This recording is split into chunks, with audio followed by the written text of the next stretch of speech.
In late autumn of 1891, within the northern Montana Territory, the Bitterroot Mountain Range extended without end.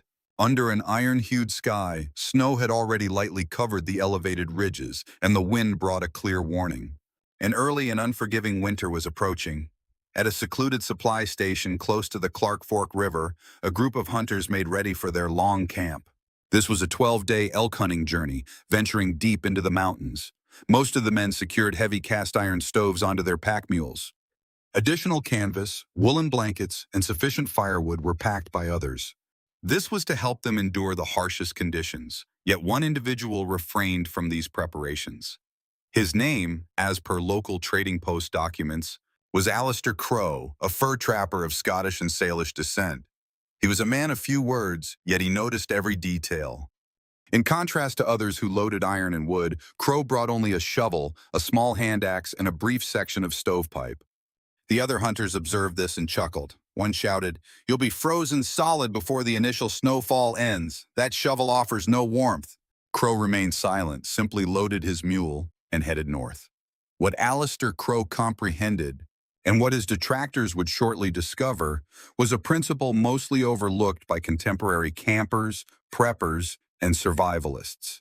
The ground itself possesses the ability to function as a heat source, not by enchantment, but through scientific principles, utilizing a method so old and so subtly efficient that it had been employed by native populations and Highland colonists for many generations. What knowledge did this lone trapper possess regarding subterranean warmth, which seasoned outfitters disregarded as unsophisticated?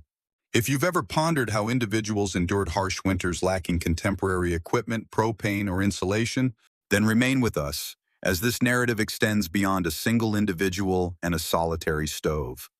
It concerns the engineering concealed below us. Before proceeding, if you appreciate overlooked survival wisdom, please think about subscribing, activating the notification bell, and leaving a comment below.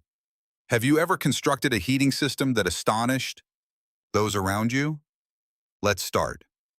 Alistair Crow was not an individual who desired notice. Verbal reports from the Thompson Falls Trading Post portray him as reserved, systematic, and profoundly informed about the terrain, the sort of person capable of interpreting weather patterns. He could interpret the flight of birds to locate water where others perceived only stone. His mother was Salish, from the Flathead bands, who had resided in these valleys for countless generations. His father, a stonemason, hailed from the Scottish Highlands, a man who had crossed the Atlantic with nothing but his tools and an understanding of how heat permeates stone. Crow had inherited both traditions, and in his perception they were not distinct. They represented the same scientific principle expressed through different materials. Upon arriving at his chosen encampment, a south-facing incline sheltered by a granite outcrop, he did not immediately erect his tent. Instead, he first examined the ground. The other hunters, encamped 3 miles to the east, had already set up their shelters and kindled their cast-iron stoves. Smoke ascended from their chimneys and the scent of burning pine wafted through the valley. They felt warm and self-assured, presuming Crow, somewhere out there with his shovel, was already regretting his decision. Yet Crow was not cold. He was actively working. He commenced by clearing a rectangular area, measuring approximately 8 feet by 10 feet, which would be the base of his canvas tent. Then, starting from the downhill edge, he excavated a trench, not particularly deep, perhaps 14 inches, but angled slightly upwards as it extended beneath where the tent floor would eventually rest. At the lower extremity, outside the tent's perimeter, he dug a wider pit, the firebox. This would be the location where the flames would burn. Shielded from the wind and supplied with a regulated flow of air drawn through a smaller intake tunnel. He carved into the hillside at the upper end, within what would become the tent's furthest corner. He then installed the short stovepipe, a vertical chimney designed to vent smoke and channel the heat through the subterranean passage. The entire apparatus, once completed, formed a horizontal flue buried beneath the earth. Fire would be ignited in the external pit. Hot air and the gases of combustion would traverse the trench, transferring their warmth into the surrounding soil. The warmed earth, comprising dozens of cubic feet, would then gently and continuously radiate that heat upwards into the tent above. This was not a conventional stove, it was thermal mass heating. the identical principle utilized in Russian pechka ovens, Korean ondol floors, and the ancient Roman hypocaust system. Despite never having perused a physics textbook, Crow grasped the principle of soil completely. Unlike air, which cools instantly once a fire extinguishes, stone and clay absorb and release heat gradually. The ground retains warmth for extended periods. As dusk descended on his initial day, the trench was finished, its firebox having been lined with smooth river stones. With the chimney in place, he refrained from lighting a fire. Instead, he erected his tent directly above the subterranean channel. He positioned his sleeping bag precisely over the warmest part and bided his time. The genuine trial was set to commence the following day. At the primary hunting encampment, news of Crow's unusual undertaking had rapidly circulated, and among the company was an individual named Elias Drummond. He was a former supply sergeant for the U.S. Army and a highly regarded outfitter, having guided expeditions through Montana's winters. For more than 10 years, Drummond had witnessed fatalities due to cold. He'd observed frostbite claim digits and seen hypothermia transform robust individuals into disoriented figures. He understood more acutely than most the potential dangers of winter in the Bitter Roots, and he was convinced that Alistair Crow was committing a deadly error. "I've observed Native Americans construct fire pits," Drummond informed the others, as they congregated around his cast-iron stove that initial evening. "But concealing a fire beneath your shelter isn't a survival tactic. That's an impending suffocation hazard. Smoke will inundate that canvas before dawn, and even if it doesn't, the warmth will never get to him. The earth is already partially frozen. It will draw the heat directly from that channel." Others assented. Perkins, a younger hunter, voiced his own concern. "And what occurs when precipitation falls or when the snow thaws into that excavation? You'll end up slumbering above a muddy depression." The reasoning appeared valid. Cast iron transmitted heat instantaneously. Its warmth was perceptible the instant the fire ignited. Earth, conversely, was sluggish and unreactive, a lifeless mass. Every individual within that tent had been raised with the conviction that the ground served as an insulator, rather than a source of warmth. What they failed to comprehend, what Drummond, despite his extensive background, had never learned, was that thermal mass functions on a distinct temporal scale.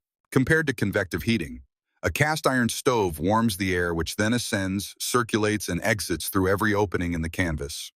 The moment the fire extinguishes, the air rapidly cools. Within an hour, the tent is once again frigid. This explains why the hunters would awaken at 3 a.m. shivering. To fuel their stoves, they consumed vast quantities of wood, ranging from 40 to 60 pounds daily for each tent. Crow's system operated differently.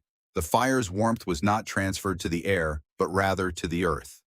Soil possesses a specific heat capacity roughly 4 times greater than air. It absorbs energy slowly, but once it is warmed, it releases that energy over many hours. The ground beneath Crow's tent would not cool when the fire died out.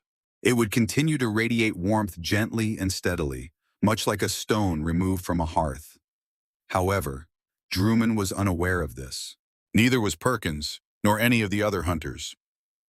"He'll come crawling back by day 3 if he's lucky," Drummond predicted.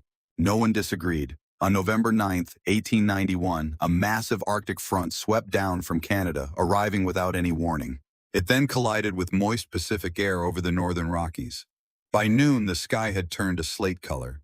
As dusk fell, the first flakes began to descend, and by midnight, the Bitterroot Range lay buried under a furious white blanket. This intense snowfall would not relent for nearly 2 weeks. Temperatures plummeted.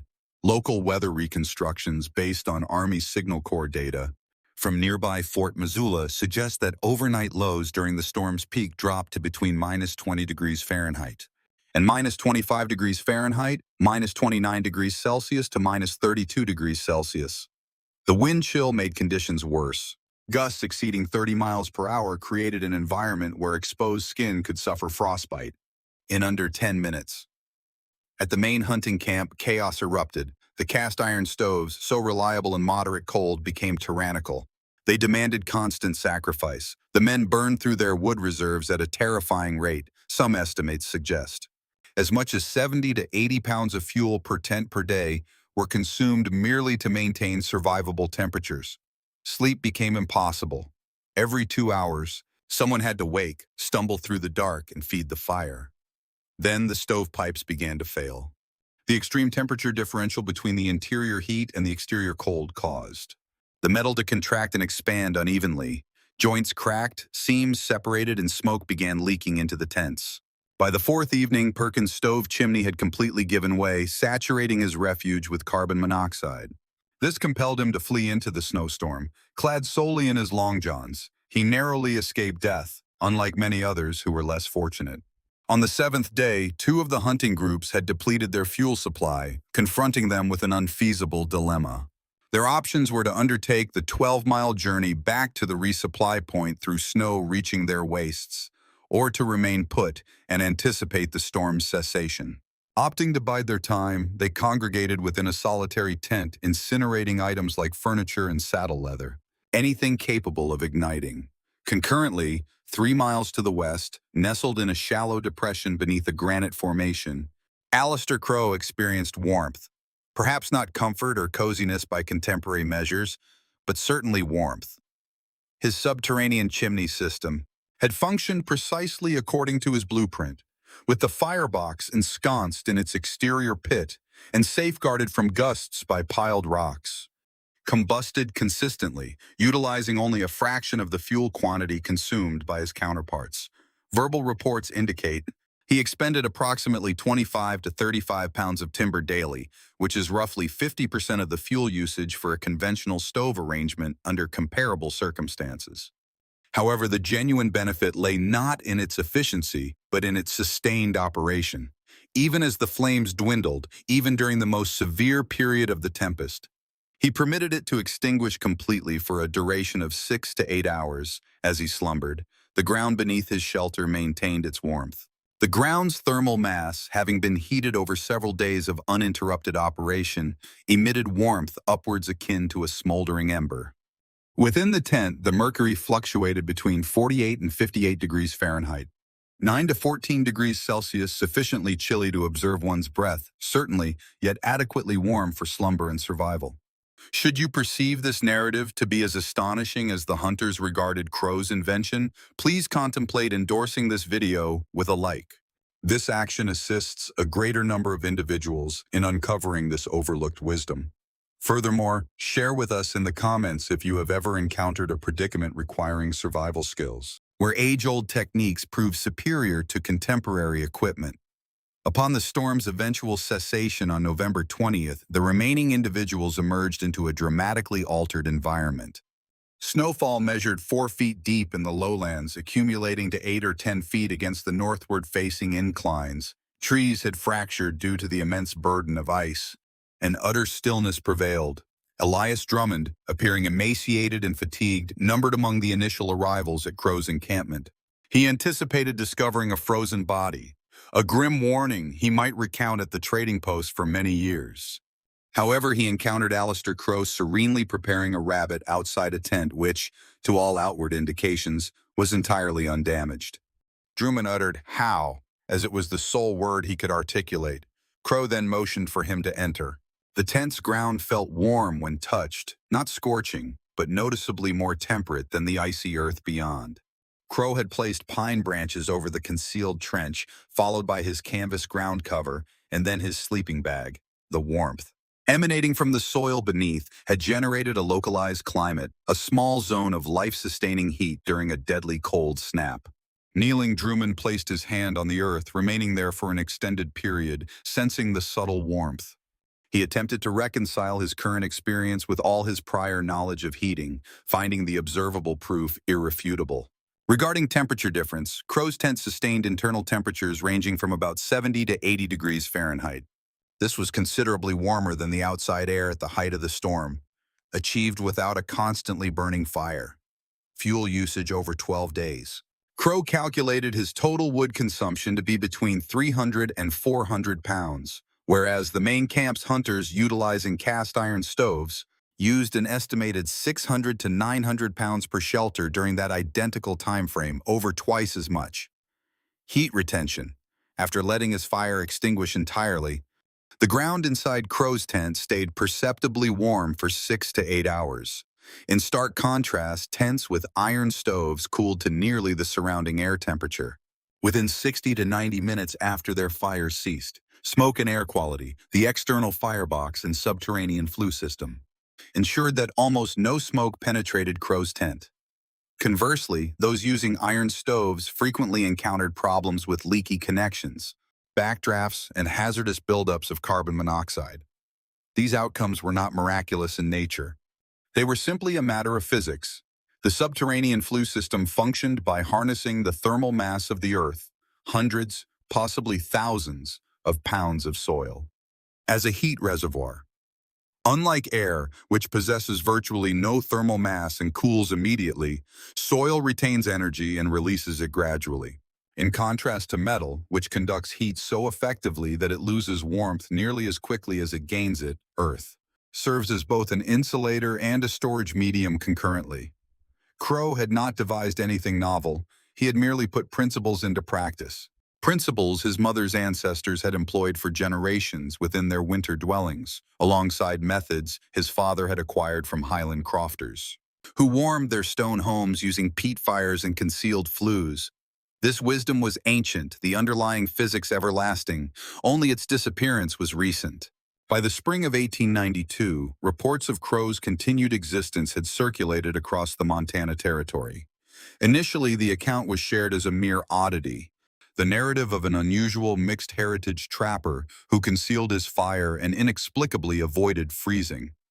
However, as further information came to light, once Drummond himself started recounting his observations, the perception changed. What initially appeared to be insanity began to resemble expertise. Local documentation indicates that within a year and a half, a minimum of 4 hunting groups in the Bitterroot area sought direct guidance from Crow regarding the construction of subterranean heating setups. A Presbyterian clergyman in Thompson Falls is said to have integrated a streamlined variant of the concealed flue system into a mission school, thereby lowering the establishment's cold season heating expenses by approximately 35%. This design was never patented, never brought to market, nor was it ever documented in any engineering handbook. Its dissemination occurred in the manner traditional wisdom has consistently propagated, via practical demonstration and verbal transmission, through the gradual building of confidence stemming from observed outcomes. Nevertheless, within a single generation, it had largely faded from memory. The advent of the railroad introduced inexpensive coal, and cast iron stoves grew lighter, more effective, and more easily transportable. The ancient methods, the native practices, the immigrant techniques, the approaches of individuals who lacked alternatives, other than comprehending the terrain, were disregarded as antiquated relics, primitive and outmoded in the present day. Modern campers now transport propane heating units weighing under 5 pounds, which generate immediate heat with a simple button push. They rest upon inflatable mattresses engineered to shield them from the frigid earth beneath, never contemplating that the very same ground, if adequately warmed, could provide warmth throughout the entire night without consuming even 1 extra ounce of fuel. Alistair Crow passed away at some point in the early 1920s. No photographic images or written diaries remain, merely fragmented verbal testimonies from individuals who were acquainted with him, who joined him on hunts, who witnessed his capabilities with only a shovel and a grasp of thermal transfer through the soil. Yet the underlying physics persists. The ground continues to retain heat, just as it always has, gradually, steadfastly, abundantly. And for those prepared to excavate, eager to acquire knowledge, ready to place trust in wisdom predating written texts, the earth retains memories of what we've lost. Alistair Crow faced derision from the hunters, solely because they were unable to envision a reality where their own presumptions might be mistaken. Their conviction lay with iron, as it symbolized modernity. They put their faith in fire due to its clear visibility. However, they disregarded the gradual, imperceptible warmth emanating from the earth, since they had never been instructed to sense it. Nevertheless, when the severe snowstorm arrived, as the intense cold challenged each individual's readiness against nature's impartial verdict, it wasn't those who championed advancement who survived, unscathed. Instead, it was the individual wielding the shovel. Should this narrative connect with you, please subscribe to our channel for additional overlooked survival. Insights from the wilderness. Kindly share this video with anyone who values ancient wisdom, and feel free to post a comment. Which traditional ability do you believe we have too rapidly lost sight of?